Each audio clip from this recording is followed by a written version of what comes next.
그의 인생 여정은 조국과의 동행이었습니다. 영광의 상처를 얻었지만 후회는 없습니다. 여기 오면 항상 마음이 울컥해지고 뜨거워지죠. 그의 뜨거운 애국에 조국은 어떤 보답을 했을까요? 처음에 다쳐가지고는 또 어떻게 살 것인가, 50년을 더 살고 보니까 건강하게 살았구나, 이 덕분도 보온병원 덕분이다, 이런 생각나죠. 이곳이 바로 보훈의 현장입니다.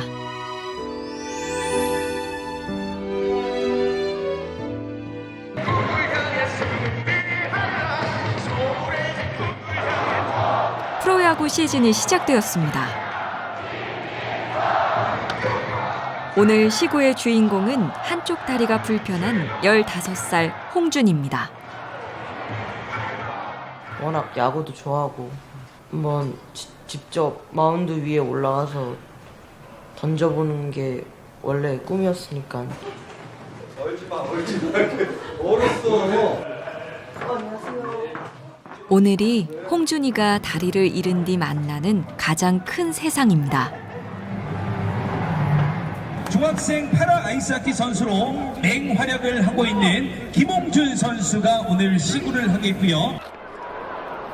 타석에는 장애인 아이스하키팀 감독이 섰습니다. 여러분 들어가셨어!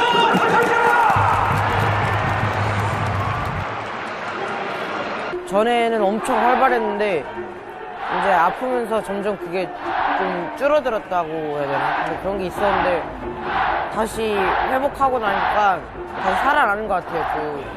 그래서 더 많은 경험을 하고 싶은 것 같고. 아유, 상상을 못했죠. 정말 홍준이가 암도 암이었지만 폐혈증이 왔기 때문에요.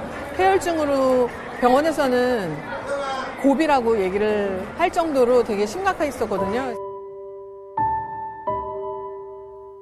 홍준이는 야구 선수를 꿈꾸던 활발한 아이였습니다.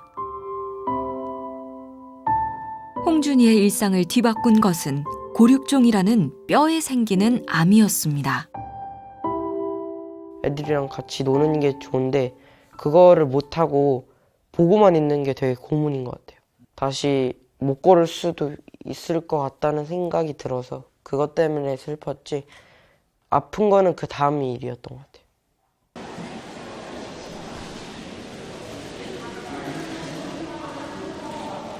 홍준이가 서울의 한 병원을 찾았습니다. 이 병원은 지난 70년 동안 보훈 가족들의 건강을 책임져온 공공의료기관입니다. 이제는 노병이 된 참전 용사들이 주로 이용하죠. 일반인에게도 열려 있어서 홍준이는 이곳에서 재활을 하고 있습니다. 안녕하세요. 잘 지냈어? 네. 마치 처음 보는 것처럼. 성장기라 추적 관찰이 필요하죠. 작년 7월 달에 찍었던 엑스레이거든. 이때는 절단부 모양이 이렇게 그래도 동그랬었어. 근데 지금은 그것보다 많이 이렇게 가늘어졌다는 얘기지? 응. 가늘어졌고. 오늘 이걸로 운동한 거지? 응. 너무 이렇게 날아가는 느낌이 들진 않았어? 홍준이가 2019년 11월 달에 고륙종 제거 수술을 했는데 중환자실에서 에크모 치료도 받고, 그러다가 이제 말단 괴사가 돼서 발가락이 이제 잘려나가는 상황이 됐었고, 그 후에는 이제 고륙종이 또 재발을 해서 결국은 이제 무릎 아래쪽으로 아예 절단을 하는 치료 방향을 선택을 했죠. 병 때문에 스스로 설 수 없게 된 홍준이는 2년 동안 신세졌던 휠체어 대신 다리 절단을 선택했습니다. 그때 홍준이 머릿속에는 한 가지 생각뿐이었습니다.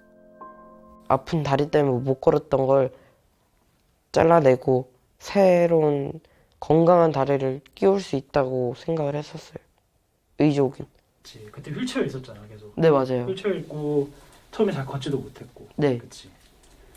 그랬는데도 이렇게 잘 쓰는 거 보니까 선생님 대단한 것 같은데? 하지만 과정은 쉽지 않았습니다. 허리. 첫 발짝 힘든지 하다 금방 익숙해져. 다시 시작하는 걸음마였습니다.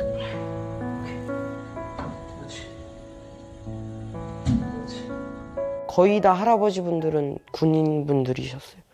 그래서 되게 뭐라고 하지? 파이팅이 있으시다고 하는. 장애 선배인 노병들의 응원은 큰 힘이 되었습니다. 할아버지 박수 치시면 손이 안 대고 박수. 한 할아버님은 아직도 기억나는 게 저희가 막 의족 이제 막 맞추고 있으니까 그분은 이제 너무 자연스럽게 걸어 다니셨어요. 저희 아이를 보고 야, 나도 의족해 그러면서 양복 바지를 확 올리시는 거예요. 그러면서 야, 걱정하지 마. 너 뛰어다닐 수 있어. 다 할 수 있어. 그때 처음에는 저도 잘 걸을 수 있을지 몰랐는데 지금 돌아보니까 할아버지 말이 맞더라고요. 홍준이를 응원했던 지금도 이곳 병원에서 흔히 볼 수 있는 노병들은 대부분 참전 용사입니다. 6.25 전쟁이나 월남전에서 다친 상위 군경들이죠. 1950년 6월 25일 북한의 남침으로 전쟁이 발발한 뒤 전쟁은 3년이 넘게 계속되었습니다. 국군 부상자만도 45만여 명. 이들의 치료를 위해 1953년 대구의 제2구호병원이 설립되고 이후 원호병원이 설립되었습니다. 한국보훈복지의료공단이 만들어지고 서울 강동구에 2011년 신축 개원 등을 거치며 70년을 이어온 것이 현재 중앙보훈병원입니다. 그분들에게 뭔가의 시혜를 베푸는 의료적인 측면도 그렇고 복지적인 측면도 그렇고 그렇게 시작했던 거에 비해서 지금은 더불어 그분들과 함께 우리 서로 나누는 그런 사회로 보훈의 개념으로 보훈이라는 이름으로 이제 그 병원의 명칭을 변경하게 됐고 그런 의미를 가지고 지금도 쭉 국가유공자분들을 모시는데 헌신을 다하고 있는 겁니다.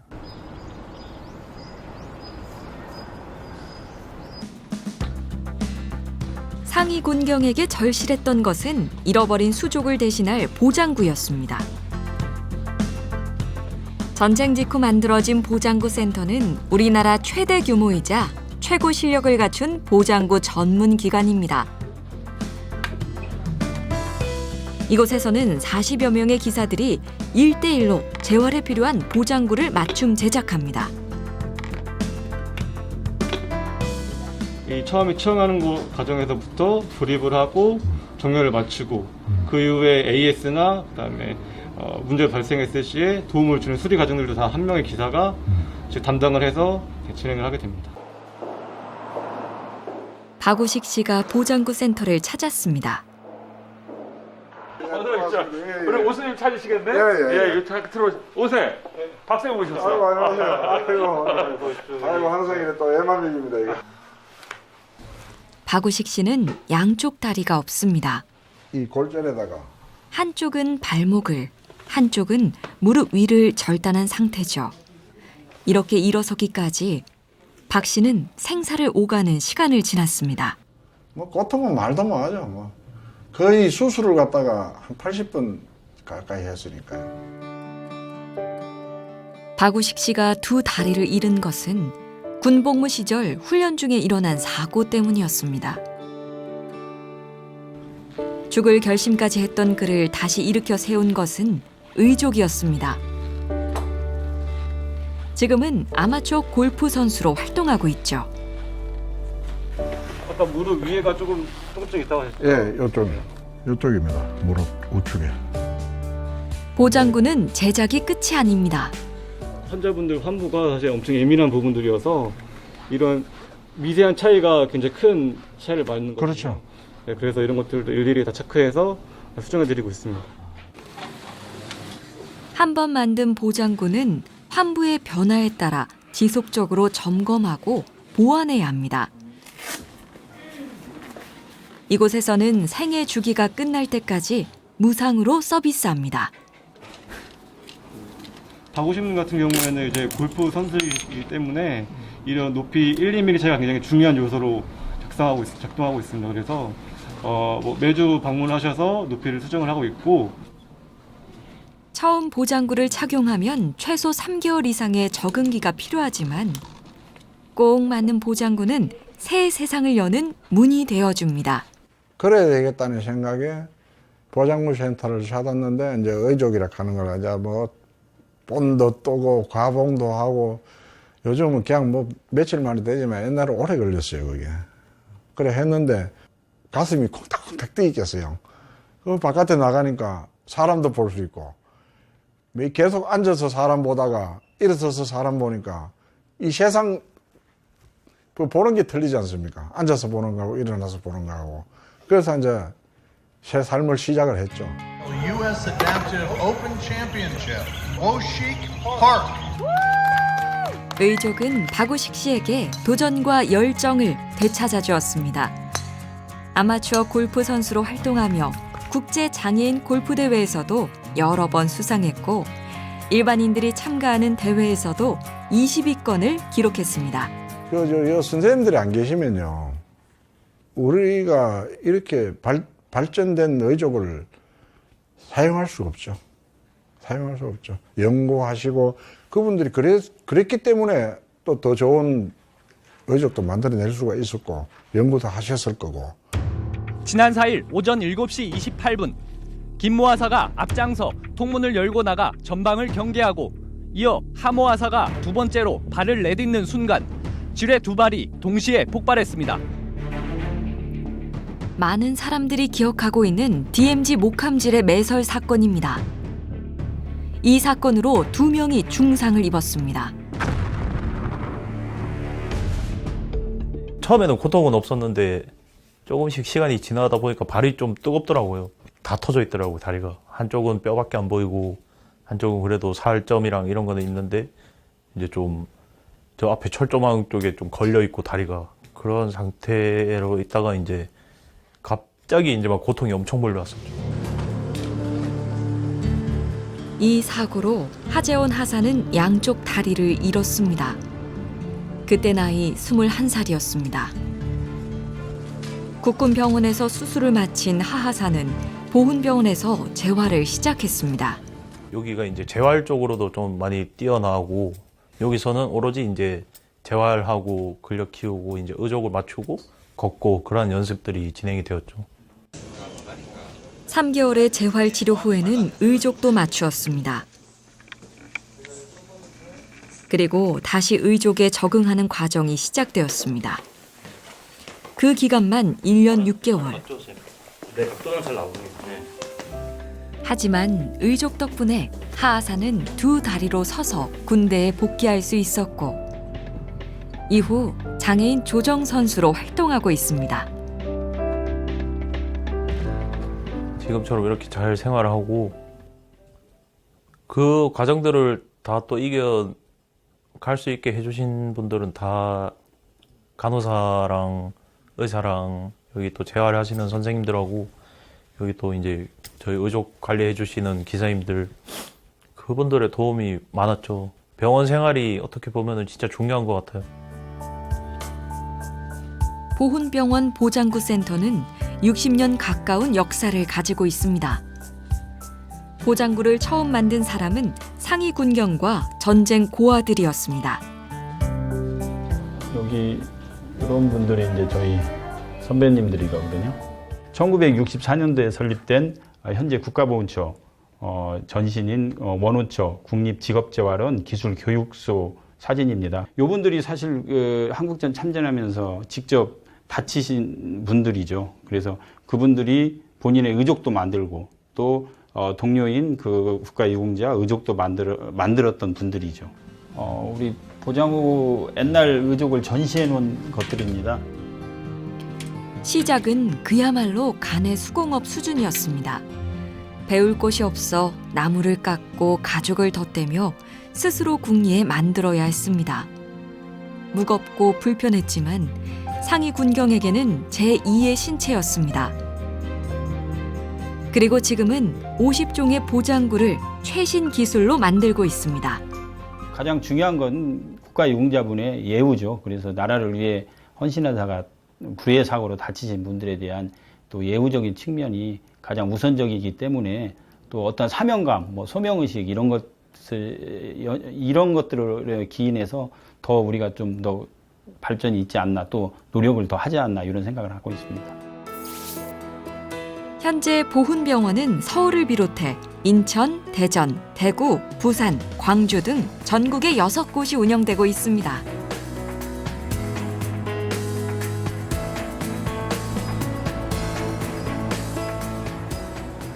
상위 공경들이 가장 많이 찾는 진료과 중 하나는 정형외과입니다.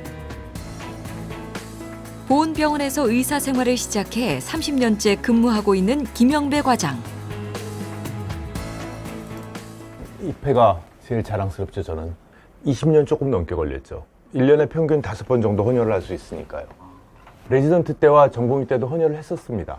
저희 병원에서도 급한 환자가 있어서 병원에서 직접적으로 뽑은 적도 있었고요. 김영배 과장에게 헌혈은 보훈병원 의사로 일하면서 갖게 된 마음가짐과도 맞닿아 있습니다. 사람을 살리는, 그중에서도 공상을 입은 이들을 치료한다는 사명감입니다. 전문 용어로 상위처라고 그러는데 이분이 왜 국가유공자가 되셨나 하는 과정을 담은 부분이 있어요. 일단 다치신 분들은 자신의 인생에서 가장 중요한 부분을 사회에다가 내놓으신 분이거든요. 상처를 가지고 평생 사시는 분입니다. 어떤 의사가 치료를 했던 간에 사람이 당한 상처는 절대 정상으로 돌아갈 수는 없거든요. 정상과 같이 생활할 수 있게 도와드리는 것뿐이지. 그것에 대해서 저희들이 고려를 하고 치료를 해드려야 됩니다.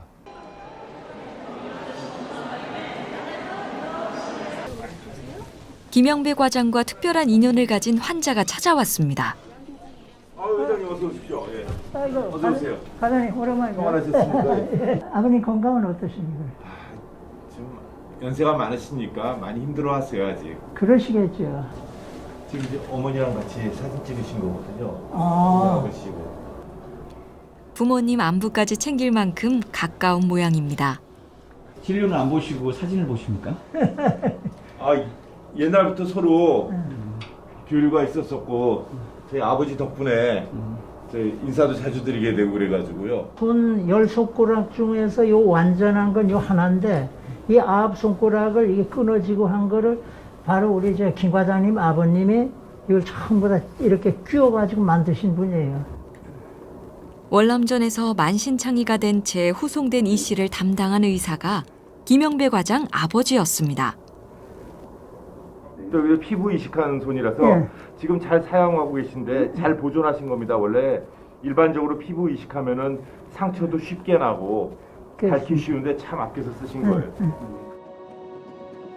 김영배 과장의 아버지 김도영 박사는 당시 부산 해군병원 의사로 재직 중이었습니다. 김 과장에게 보훈병원 근무를 추천한 것도 아버지였습니다. 50년 가까운 세월 동안 대를 이어 진료를 해주고 있으니 이 씨에게는 둘도 없는 인연입니다. 피고름이 났잖아요. 그런데 이 옷에 막 만지고 자기 손으로 직접 만지고 드레싱을 하고 이랬거든요. 환자를 위해서 노력하시는 의사구나. 그래서 이제 그분을 이제 존경하게 됐고 지금 수십 년이 지났어도 잊지 못하는 이유가 바로 그런 데 있습니다. 제 아버님께서 저를 보훈병원으로 가라고 안내를 해주셨고 여기서 열심히 근무하라고 안내를 해주셨기 때문에 본인의 철학대로 제가 열심히 근무해 주는 거에 대해서 굉장히 좋아하십니다. 돌이켜보면은 제가 이 자리에서 계속 이렇게 있을 수 있는 게 저한테는 개인적으로 굉장히 큰 축복입니다.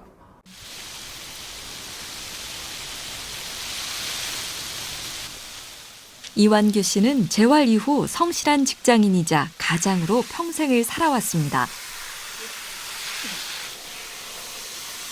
지금은 은퇴 후의 삶을 즐기고 있죠. 이 씨가 월남전에 참전한 것은 1970년이었습니다. 전쟁도 무섭지 않을 나이였죠. 69년도에 찍었어요. 월남 가기 전에 찍은 거예요. 다치기 전에. 중2 때 소대장으로 갔다가 청룡부대 작전이 벌어졌어요. 여단 작전이. 그래서 3박 4일 작전인데 마지막 날 다쳤죠. 월남전이라고도 불리는 베트남 전쟁은 1955년에 시작해 20년 동안 계속되었습니다. 우리나라는 1964년부터 8년 동안 참전했죠. 당시 국군 부상병만 10,000명이 넘었고 이완규 씨도 그중 한 명이었습니다. 전신 마취만 한 11번은 했을 거예요. 근데 우리 그 김영배 과장 아버님이 전부 다 했어요. 수술. 자기를 고쳐준 분인데 말하자면 우리 남편을 재건시켜준 분이에요. 재건. 그지? 그렇게 생각해. 리페어인가 장애를 가지고도 긍정적인 모습에 반해 결혼을 결심했다는 아내. 여기에 또 사연이 있습니다. 하루 줄에 쓰신 그 김영배 과장 할아버님이시고 이거 나하고 집사람이 뭐 이랬죠. 결혼하겠습니다 하고 내가 집사람하고 갔단 말이야. 그랬더니 아 그러냐고. 그래서 줄에는 그러면 내가 우리 아버님을 부탁한다. 당시 주치의였던 김도영 박사의 부탁으로 고위공직자였던 김 박사 아버지가 흔쾌히 둘의 주례를 서주었고 지금의 다복한 가정을 이룰 수 있었습니다. 정년퇴직할 때 직원들이 이거 이제 같이 찍어준 거예요. 국가를 위해서 했으면은 또 이렇게 국가에서 그만큼 이제 바라지를 해주니까 믿고 따르고 하는 거죠. 그러니까 우리들이 국가, 나라의 사랑이라는 거는 누구보다도 우리가 세죠. 전쟁이 터졌다. 젊은이들이 못 싸워도 우리 같은 사람은, 무기 주라. 그러면 옥상에 올라가서도 싸운다. 이런 그 정신들을 가지고 있죠.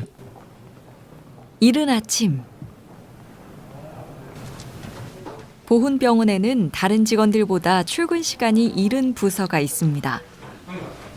환자분 이름, 주소? 재활의학과 방문팀입니다. 지금 저희가 물리치료사 10명, 작업치료사 3명에서 지금 현재 13명으로 운영하고 있습니다. 좋은 아침이네요. 오늘 별다른 특이사항 없어요? 이들은 직접 방문해 재활 치료를 돕습니다. 치료사가 돌아가며 방문하기 때문에 환자의 상태를 공유하는 것이 중요합니다. 선생님, 그 강동구의 이기상님인가? 그분이 요즘 어때요? 네, 여전히 건강상 문제 없이 잘 진행되고 있습니다. 조심해. 수고하십시오. 네.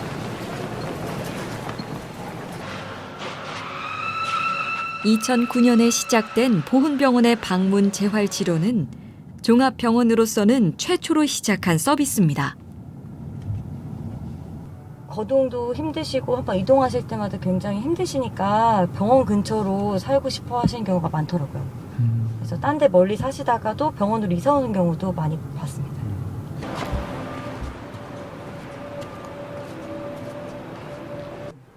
이사님 안녕하세요. 30년 넘게 침대 생활을 하고 있는 이기상 씨. 전기 먼저 준비할게요.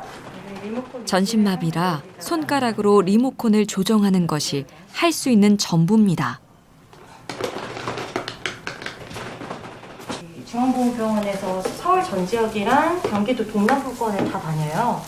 그러다 보니 이제 거리 차이도 많이 나고 또 환자분들도 다양한 치료를 좀 접해보시면 좋기 때문에 2년에 한 번 정도씩 지역구가 바뀌거든요. 이 씨는 요즘 방문 치료로 연화 치료를 받고 있습니다. 그렇죠. 잠깐 쉬었다가. 연화 치료는 음식물을 삼키기 힘든 환자들에게 삼키는 데 필요한 근육을 강화하는 재활 치료입니다.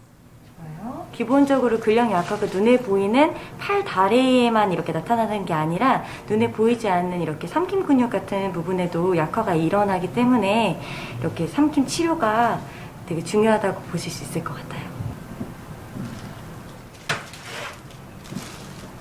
처음에는 음식물을 삼키기 힘들어했던 이 씨지만 방문 치료를 받은 이후 상태가 호전되면서 일반식으로 바꾸었습니다. 이런 모습을 보는 것이 보람이죠. 만족하고 너무 잘해주시니까 만족하시고. 이 씨가 다친 것은 군대에서였습니다. 운전병으로 있을 때. 1992년 운전병이었던 이 씨는 복무하던 중 후임병에게 차 정비를 시범 보이다가 사고를 당했습니다. 그때 나이 22살. 이 씨의 시간은 그 시간에 멈춰 있습니다. 여행. 군대 가서 다쳤어. 진짜 없다고. 네.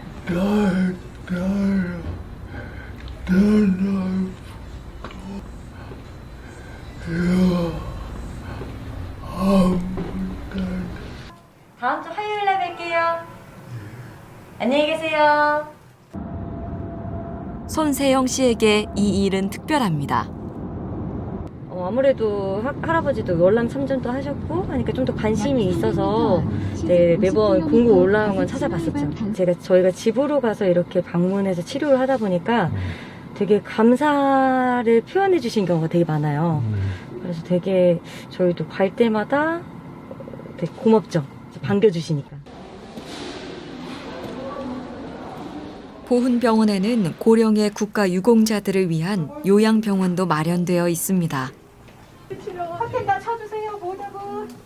한다고 물리치료 가실게요. 같이 잡아요. 됐어요? 네. 잠깐만. 이곳에서는 현재 300명이 넘는 국가유공자와 그 가족들이 돌봄 치료를 받고 있습니다. 대부분이 참전 용사입니다. 6.25 참전 용사이십니다.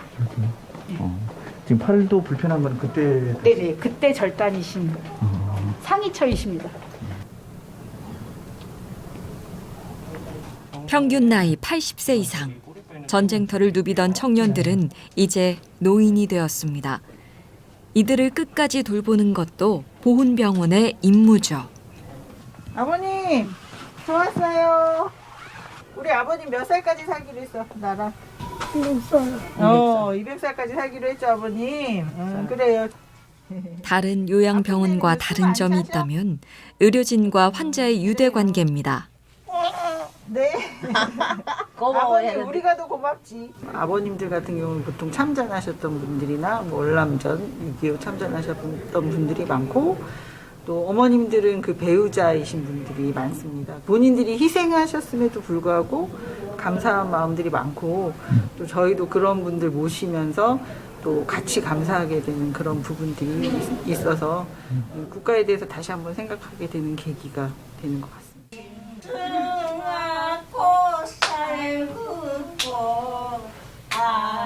늙고 아프지만 마음은 여전히 뜨겁습니다.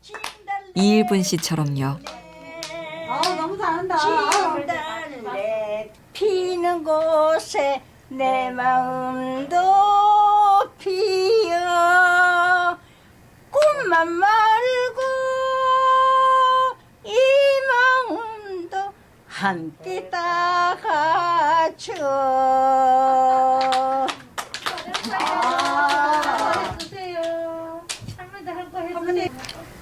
유로 없어. 그 전쟁 바로 일어나서 바로 갔어요.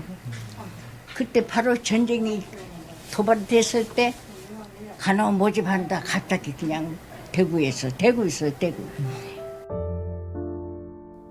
이일분 씨는 6.25 전쟁 때 간호사로 참전했습니다. 교육단 교육도 제대로 받지 못한 채 현장에 투입됐죠.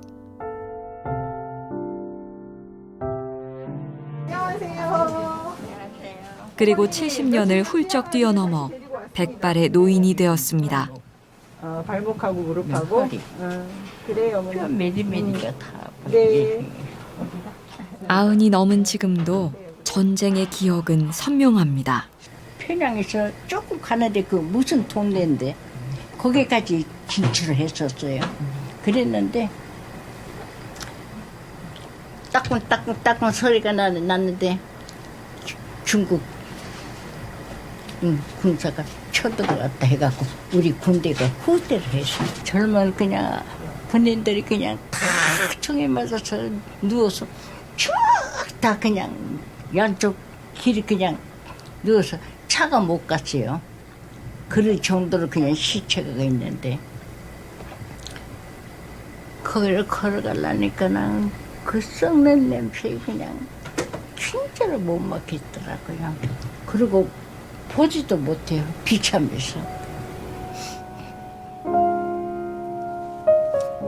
그래서 지금도 하루에 3번 이래나라고 몰라서. 모두를 위해, 나의 조국을 위해 간절하게 기도합니다.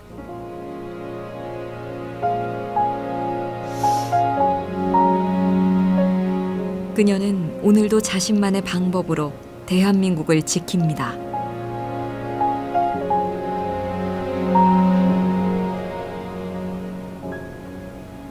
김진우 씨가 신경과를 찾았습니다.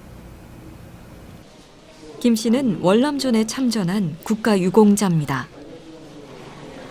그 배트공들이 지뢰를 설치해가지고 장갑차가 폭발됐거든요.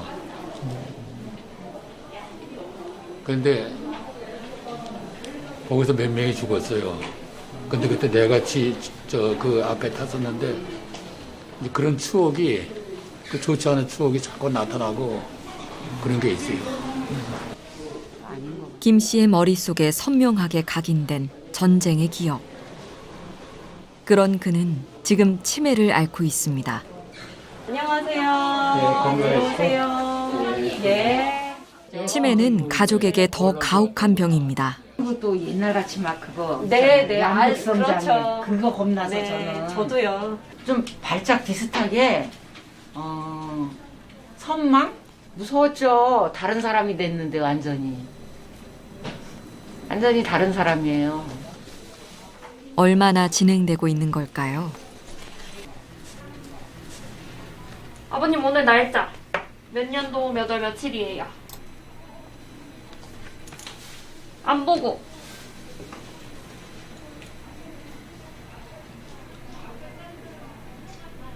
갑자기 보니까 좀 황당하네.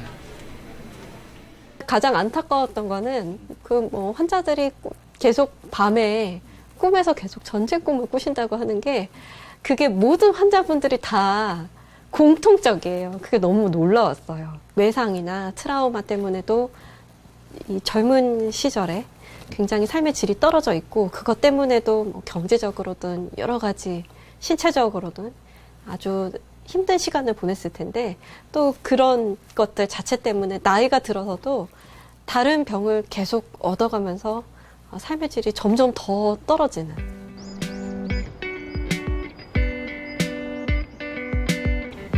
그래서 만들어진 것이 보훈병원 보훈의학연구소입니다. 강민주 과장도 이곳에서 연구를 진행하고 있습니다. 치매 환자들의 세포 실험을 통해 치매가 어디서 어떻게 발병하는지 찾아내는 연구입니다. 여기에는 보훈병원 환자들이 제공에 동의한 혈액 샘플이 쓰였습니다. 저희 병원에 끊이지 않고 계속 오실 수 있다는 게 저한테는 진료 의료서도 굉장히 장점이고 특히 연구에서는 추적 관찰을 하는 게 굉장히 중요하거든요. 추적 관찰이 아주 용이하다는 면에서도 큰 장점으로 다가왔습니다. 보훈병원은 지속적인 연구를 위해 인체 유래물 은행을 만들었습니다.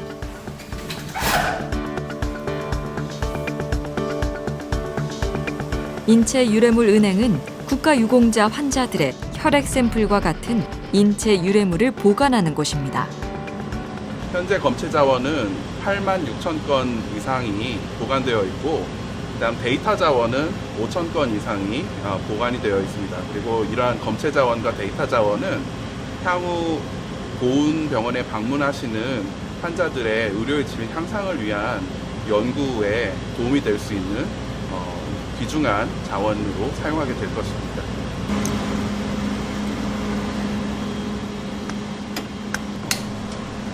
혈액 샘플들은 장기간 보관이 가능한 영하 80도 특수 냉동고에 보관되어 있습니다. 이 혈액 샘플들이 연구의 밑거름이자 마중물인 셈입니다.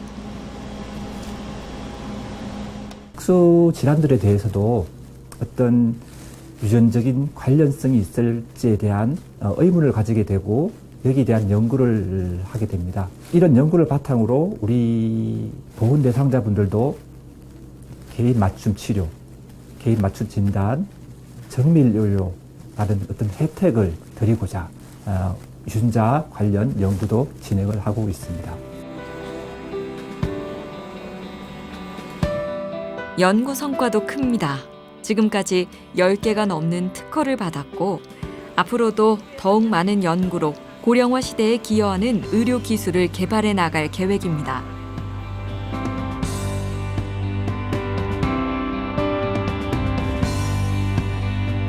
고령 사회를 맞아 참전 용사들도 고령화되는 상황.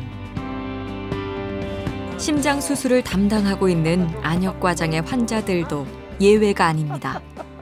영감님 올해 몇 살이세요? 여든. 여든이야, 여든. 여든이시라네. 대단한 수술을 잘 견뎌내셨어요. 응? 어려운 수술인데. 보훈병원이 심장 수술의 권위자인 안역과장을 영입한 이유도 고령화되는 참전 유공자들을 위해서였습니다. 대장암으로 시작해서 한 7, 8년간을 고생했어요. 그걸 이기려고 하니까 힘들었죠. 뭐 고민했죠. 우리 할머니가 아이고 당신 그거 하다 가면 나 언제 가라고 그런 얘기까지 했어요. 요즘 보훈병원에서 심장 수술을 받는 환자들의 평균 나이는 70세가 넘습니다. 이 환자 나이가 92세입니다. 또 그 밑에 환자는 87세시죠? 나이가 많다는 것은 치료가 쉽지 않은 난관입니다.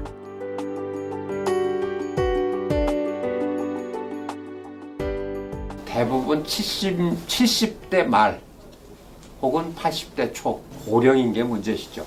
고령이 되면 나이가 많다는 게 문제가 아니고 뇌에도 문제가 생겨서 뇌 기능도 문제가 좀 생기고 콩팥 기능도 저하되고 또 때로는 동반되는 암이 같이 있기도 하고 그래서 심장 수술을 하기에는 상당히 위험 부담이 큰 분들이 대부분입니다.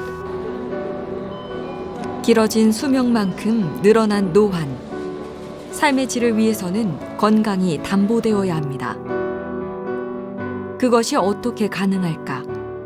환자의 대부분이 60대 이상인 보훈병원이 풀어야 하는 숙제입니다. 이분들의 질환의 중증도나 질환의 난이도가 점점 더 높아지고 심해져요. 저희들이 최선을 다해서 모시고 있지만 그분들 중에서는 또 이 중증도가 더 심해져서 이제 저희 병원에서 특별한 치료를 해드려야 되는 이런 일들이 많아지는 거죠. 소위 고난이도의 진료와 시술을 요하는 질환으로 많이 이행되고 계시기 때문에 저희는 당연히 거기에 대한 대처를 적극적으로 해야죠. 안녕하세요. 그려놓은 거예요. 방사선 치료하기 위한 종양 타겟이 있고 저희가 참전 용사들이 고령화되면서 보훈병원의 의료 서비스도 달라지고 있는데요. 요즘 주목받고 있는 암 치료 기기인 선형 가속기 치료를 고령 환자에게 적극 활용하고 있습니다. 수술에 준할 정도로 강력하게 종양을 제거한다는 의미고 전혀 그런 걱정 없이 치료를 할 수 있는 장점이 있어서 고령 환자분들에게 많이 사용이 되고 있습니다. 네, 안녕하십니까. 예, 어서 오십시오. 네. 네, 앉으시고요. 네. 70이 넘은 김직원 씨는 월남전에 참전했던 국가유공자입니다. 전립선암 수술을 하루 앞두고 있죠. 통상적으로 이런 경우를 이제 2기 정도의 전립선암으로 분류를 하는데요. 치료에 들어가야 되는 시점이 돼서 이제 수술로 또 이제 로봇 수술로 결정을 당시 하셨습니다. 전립선을 의료진은 김직원 씨의 수술 방법을 로봇 수술로 결정했습니다. 김 씨의 나이를 고려한 것입니다. 이게 이제 로봇 수술은 환자분들의 그 회복도 굉장히 빠르게 하고 출혈량도 급격히 출혈량도 아주 많이 줄일 수 있어서 환자분들의 회복에도 도움이 되고요. 예상 수술 시간은 약 4시간. 고령의 남편이 수술실로 향하는 것을 보는 마음이 편치 않지만 로봇 수술이라니 기대를 해봅니다. 환자 몸 안에 들어가는 로봇 팔이 되겠습니다. 그렇죠. 콘솔 장치에서는 이제 제가 앉아서 로봇을 조종하는 것입니다.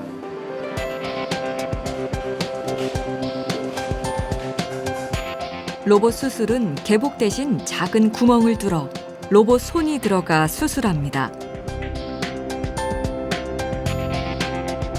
복강경으로 수술하다 보니 출혈이 거의 없이 수술이 끝났습니다.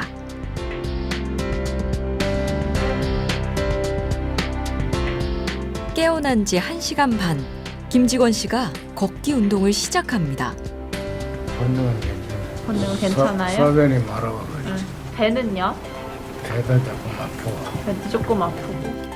로봇 수술 덕분에 고령에도 불구하고 빠른 회복이 가능했습니다.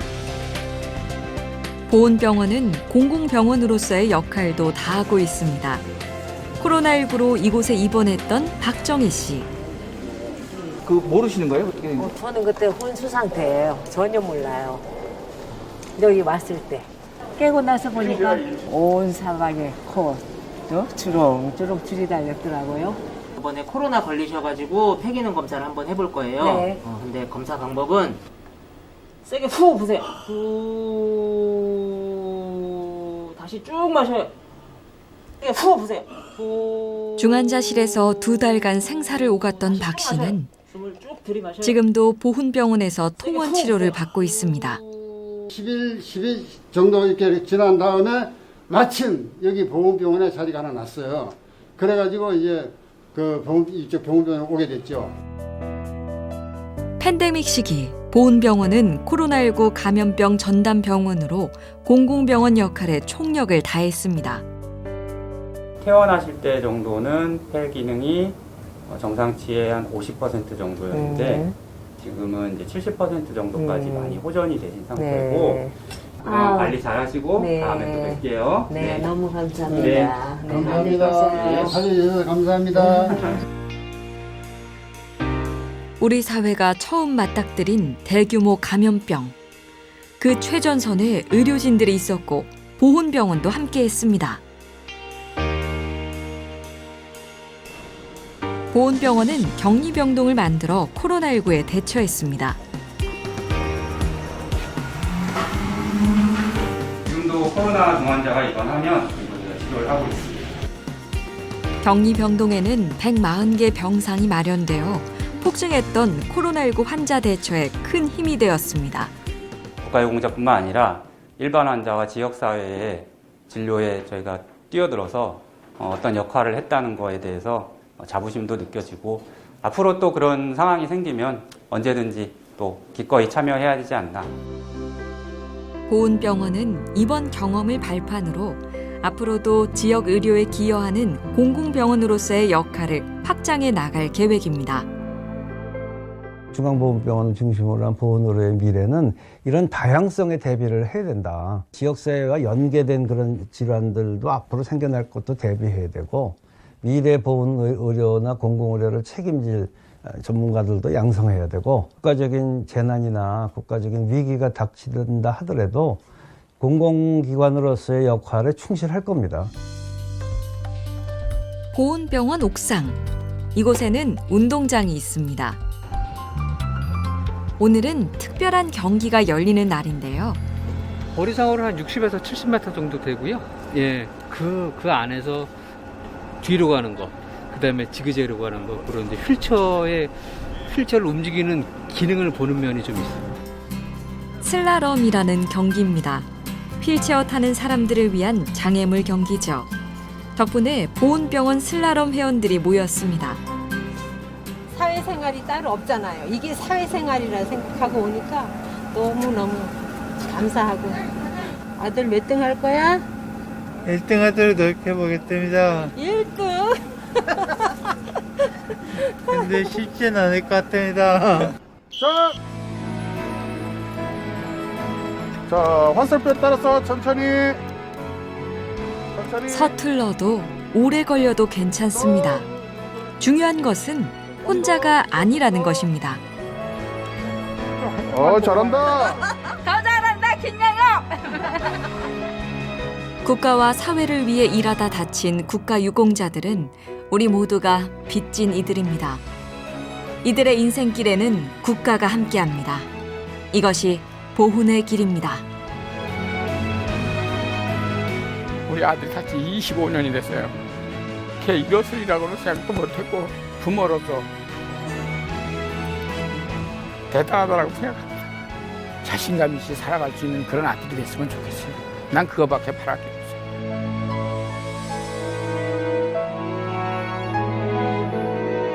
건강하고 행복하자.